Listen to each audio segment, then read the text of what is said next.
Support WrestleTalk! Give us a subscribe. Hello and welcome to the WrestleTalk news. Wait a darn second, they've done it again! Damn you, cultaholic! Ollie, get in here! Shake harder, boy!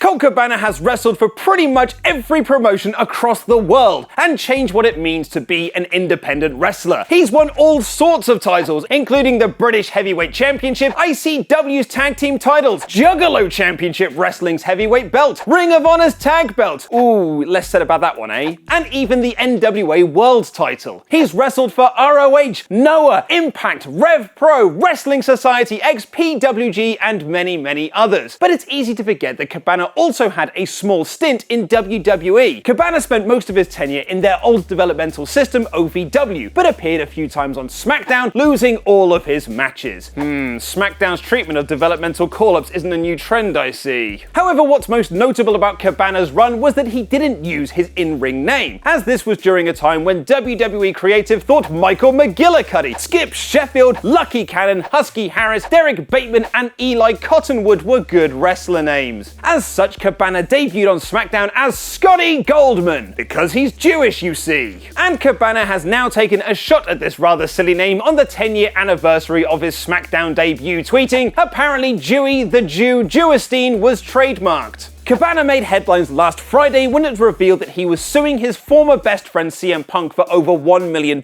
in damages, following their lawsuit against Dr. Chris Amand that spawned from a tell-all interview on The Art of Wrestling. We did a full news story about this last week, which details the full timeline, but if you missed it, here's the briefest of rundowns. Punk left WWE, did the podcast, said some stuff about Amand, podcast was a hit, Amand was upset, asked for it to be taken down, Punk told Cabana not to, allegedly signed a contract to cover legal fees, Amand sued, Punk asked Colt to pay for half, Cabana said Punk had signed a contract, Punk and Cabana won the trial, Cabana sued Punk for breach of contract and fraud. I think that just about covers it. CM Punk has been one of the most interesting names in wrestling over the last few years. Upon leaving WWE, he was heralded as a hero, the man who stuck it to Vince McMahon and WWE's booking. But he's always been polarizing. Just the mention of his name on a message board or a YouTube comment section sparks conversation with lots of different points of view. But if there's one thing that's clear, it's that the name CM Punk has now been used by live WWE crowds as a way to show their displeasure at what they're seeing in the ring. While this happened all over the United States and the rest of the world, it was at its peak in CM Punk's hometown of Chicago. So popular was Punk among Chicago wrestling fans that just the announcement of him appearing at StarCast in a few weeks became one of the biggest wrestling news items of the year, with many speculating his return to the wrestling ring will be announced for All In 2 next year. But as Bob Dylan once eloquently croaked, the times they are a-changin'. UK-based promotion Progress is currently making its way across the US and did a show in Chicago over the weekend. The reports are that the crowd were hot all night, but there was one moment reported by a Reddit user with promoter Jim Smallman and the mention of a certain Chicago-based wrestler. Jim mentioned Chicago as the home of CM Punk, the whole crowd booed and started a Colt Cabana chant. Well, that certainly makes his StarCast appearance in Chicago interesting. Just wait until Cabana releases his Cult of Personality t-shirts. Someone who has also made waves since leaving WWE is Austin Aries. A-Double left the company last year following creative differences and has since earned himself the moniker of the Belt Collector, winning titles in Impact and many other companies. Aries' run in WWE wasn't filled with lots of memorable moments because it was so short, and he was kept on the injury shelf for a while following an orbital fracture. But WWE Network's Twitter certainly remembers, recently posting a moment he had at NXT TakeOver Brooklyn 2, where after defeating No Way Jose, he was laid out by the returning Hideo Itami. Although he wasn't tagged in the video, Aries reposted the tweet adding, "Ah yes, my reward after giving No Way Jose the best feud and match of his WWE career. My first meaningful win in NXT, and any equity I'd earned is immediately discredited. And what's either guy done since? Great success." Oh, I don't know, man. No Way Jose did have that sort of feud with Mojo Rawley where he lost every match. This didn't go unnoticed by Jose, who replied to Aries with a sad face emoji and an image of him disappearing finger click style. Aries wasn't done yet though, reposting Jose's tweet adding, "Well, this reply instantly got you more over with some wrestling fans than anything you've done in WWE recently. I don't even work there and I'm still getting you over. That's how good I am at what I do. Anytime you're free, love to dance again." With not one, but 2 dancing guy emojis. And before we leave you today, we want to extend our hand out and ask you to join us over on our Discord channel. Ollie and I post there regularly, and there's a great fan community of like-minded wrestling fans. A link to join us is in the video description below. And our Patreon backers get cool and unique colors for being awesome pledge hammers. Ollie and I give our thoughts on this week's WOS Wrestling on the Wrestle Ramble, which you can watch by clicking the video on screen right now. I've been Luke Owen, and that was wrestling.